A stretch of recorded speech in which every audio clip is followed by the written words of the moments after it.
Is glyphosate the new DDT? That's the question I'm asking you and all of agriculture. Glyphosate is the active ingredient in products like Roundup, the most popular of all the glyphosate products. Glyphosate's also the globe's most utilized herbicide. It is used throughout the world to kill weeds. HHS Secretary Robert F. Kennedy Jr. last week started making a lot of noise about pesticides, in particular glyphosate. This week, on May 22nd, there's going to be a report released where Robert F. Kennedy Jr. is going to outlay his plan for glyphosate, which he believes is poisoning our food supply, with backers like the food babe, Vani Hari, and various other activists.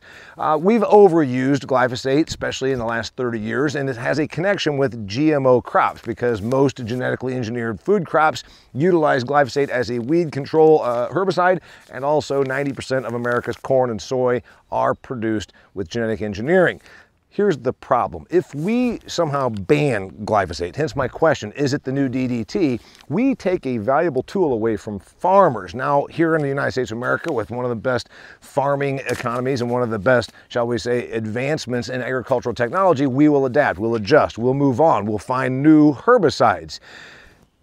But also, in that crinkle, that 2 to 5 year window when other countries don't go along with a glyphosate ban because they don't have activists like Robert F. Kennedy involved in their government, they will have a competitive advantage. Think South America, Brazil, Argentina, think Australia, think any country in Africa that wants its food supply, and then obviously think of all the Asian countries that will still be utilizing, and probably still the European Union where glyphosate is still allowed.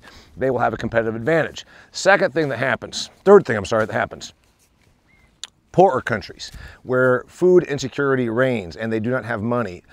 Glyphosate is an affordable, readily available, and still quite effective. Yes, there are some weed issues that now have cropped through because of overuse, but there still is a very effectiveness to glyphosate. You're taking third world countries and putting them at a very disadvantage if somehow they go along with the glyphosate ban. Why would they do that? Because in the 1970s, when DDT was banned in the United States, under a very activist EPA administrator, we made it so that countries that depend on us for foreign aid had to also ban DDT. The result, millions of poorer residents of third world countries died of malaria.